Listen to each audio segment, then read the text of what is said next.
वियोगियों के मिलन की रात बटोहियों के पड़ाव की रात है, जो बातों में कट जाती है।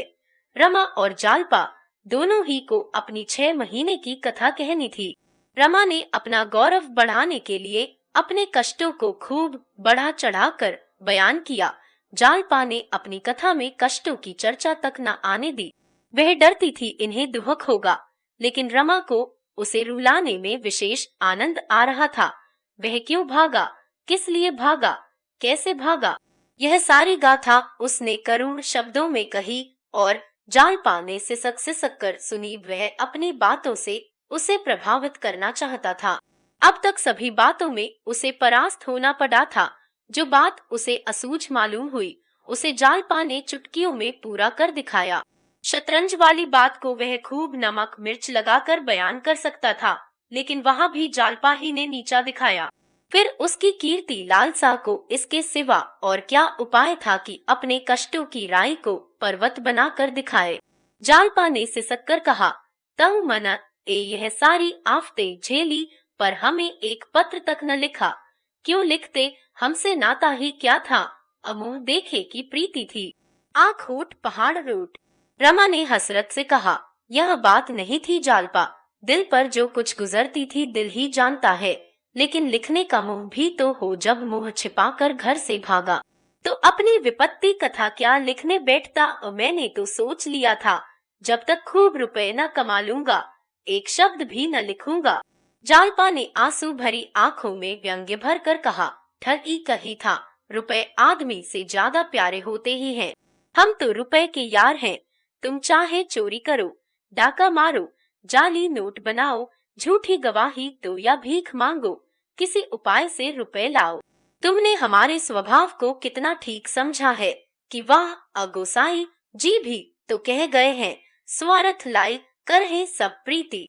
रमा ने झेपते हुए कहा, नहीं नहीं प्रिय, यह बात न थी। मैं यही सोचता था कि इन फटे हालों जाऊंगा कैसे। सच कहता हूँ, मुझे सबसे ज्यादा डर तुम्ही से लगता था। सोचता था तुम मुझे कितना कपटी, झूठा, कायर समझ रही होगी। शायद मेरे मन में यह भाव था कि रुपए की थैली देखकर तुम्हारा हृदय कुछ तो नर्म होगा। जालपा ने व्यथित कंठ से कहा, मैं शायद उस थैली को हाथ से छूती भी नहीं। आज मालूम हो गया तुम मुझे कितनी नीच, कितनी स्वार्थनी, कितनी लोभिन समझते हो। इसमें तुम्हारा कोई दोष नहीं, सरासर मेरा दोष है। अगर मैं भली होती तो आज यह दिन ही क्यों आता।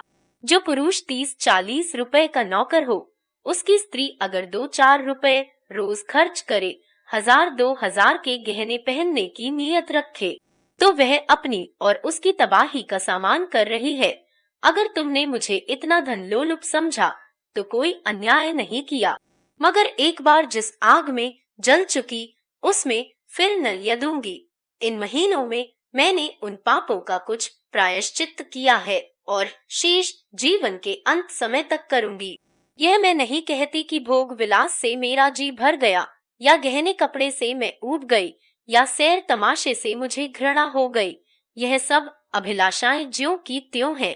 अगर तुम अपने पुरुषार्थ से, अपने परिश्रम से, अपने सदुद्योग से उन्हें पूरा कर सको तो क्या कहनार, लेकिन नियत खोटी करके, आत्मा को कलुषित करके 1 लाख भी लाओ तो मैं उसे ठुकरा दूंगी। जिस वक्त मुझे मालूम हुआ कि तुम पुलिस के गवाह बन गए हो, मुझे इतना दुख हुआ कि मैं उसी वक्त दादा को साथ लेकर तुम्हारे बंगले तक गई, मगर उसी दिन तुम बाहर चले गए थे और आज लौटे हो। मैं इतने आदमियों का खून अपनी गर्दन पर नहीं लेना चाहती। तुम अदालत में साफ साफ कह दो कि मैंने पुलिस के चकमे में आकर गवाही दी थी। मेरा इस मामले से कोई संबंध नहीं है। रमा ने चिंतित होकर कहा, जब से तुम्हारा खत मिला तभी से मैं इस प्रश्न पर विचार कर रहा हूँ, लेकिन समझ में नहीं आता क्या करूँ। एक बात कहकर मुकर जाने का साहस मुझ में नहीं है। बयान तो बदलना ही पड़ेगा। आखिर रे से मन कर क्या है। जब तुम्हें मालूम हो गया कि म्यूनिसिपैलिटी तुम्हारे ऊपर कोई मुकदमा नहीं चला सकती, तो फिर किस बात का डर। डर न हो, जेब भी तो कोई चीज है। जिस मुंह से एक बात कही उसी मुंह से मुकर जाऊं, यह तो मुझसे न होगा।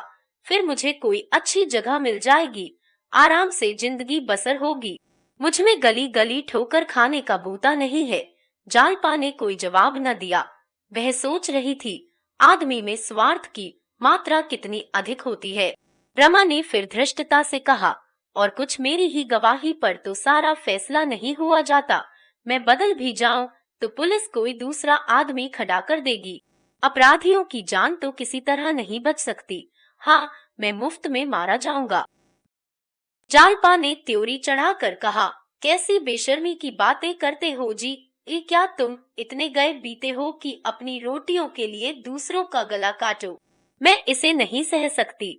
मुझे मजदूरी करना, भूखों मर जाना मंजूर है। बड़ी से बड़ी विपत्ति जो संसार में है वह सिर पर ले सकती हूँ, लेकिन किसी का बुरा करके स्वर्ग का राज भी नहीं ले सकती। रमा इस आदर्शवाद से चिढ़कर बोला, तो क्या तुम चाहती कि मैं यहाँ कुलीगिरी करूं? जालपा नह यह नहीं चाहती, लेकिन अगर कुलीगिरी भी करनी पड़े तो वह खून से तर रोटियां खाने से कहीं बढ़कर है। रमा ने शांत भाव से कहा, जालपा, तुम मुझे जितना नीच समझ रही हो मैं उतना नीच नहीं हूँ। बुरी बात सभी को बुरी लगती है। इसका दुख मुझे भी है कि मेरे हाथों इतने आदमियों का खून हो रहा है, लेकिन परिस्थिति ने मुझे लाचार कर दिया है। मुझ में अब ठोकरे खाने की शक्ति नहीं है, न मैं पुलिस से रार मोल ले सकता हूँ। दुनिया में सभी थोड़े ही आदर्श पर चलते हैं। मुझे क्यों उस ऊंचाई पर चढ़ाना चाहती हो जहाँ पहुँचने की शक्ति मुझ में नहीं है? जालपा ने तीक्ष्ण स्वर में कहा, जिस आदमी में हत्या करने की शक्ति हो उसमें हत्या न करने की शक्ति का न होना अचंभे की बात है। जिसमें दौड़ने की शक्ति हो उसमें खड़े रहने की शक्ति न हो, इसे कौन मानेगा? जब हम कोई काम करने की इच्छा करते हैं तो शक्ति आप ही आप आ जाती है। तुम यह निश्चय कर लो कि तुम्हें बयान बदलना है, बस, और बातें आप आ जाएंगी। रमा सिर झुकाए हुए सुनता रहा। जालपा ने और आवेश में आकर कहा, अगर तुम्हें यह पाप की खेती करनी है तो मुझे आज ही यहाँ से विदा कर दो। मैं मुंह में कालिख लगाकर यहाँ से चली जाऊंगी और फिर तुम्हें दिख करने न आऊंगी। तुम आनंद से रहना, मैं अपना पेट मेहनत मजूरी करके भर लूंगी। अभी प्रायश्चित पूरा नहीं हुआ है, इसीलिए यह दुर्बलता हमारे पीछे पड़ी हुई है। मैं देख रही हूँ, यह हमारा सर्वनाश करके छोड़ेगी। रमा के दिल पर कुछ चोट लगी। सिर खुजलाकर बोला, चाहता तो मैं भी हूँ कि किसी तरह इस मुसीबत से जान बचे, तब बचाते क्यों नहीं? अगर तुम्हें कहते शर्म आती हो तो मैं चलूं, यही अच्छा होगा। मैं भी चली चलूंगी और तुम्हारे सुपरटेंडेंट साहब से सारा वृत्तांत साफ साफ कह दूंगी। रमा का सारा पसुपेश गायब हो गया।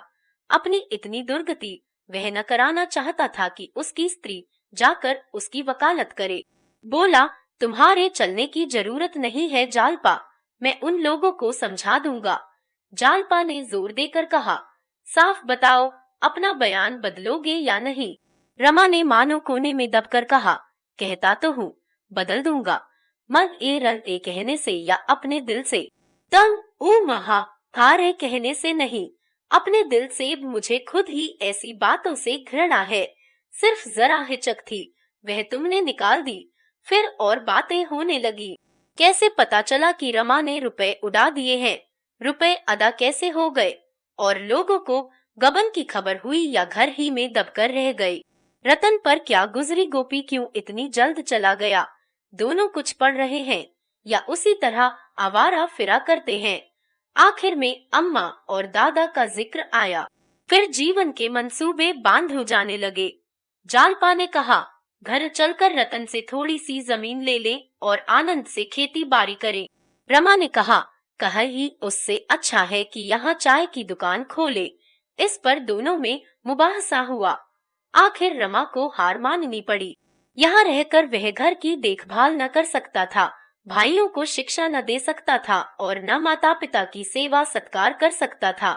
आखिर घर वालों के प्रति भी तो उसका कुछ कर्तव्य है। रमा निरुत्तर हो गया।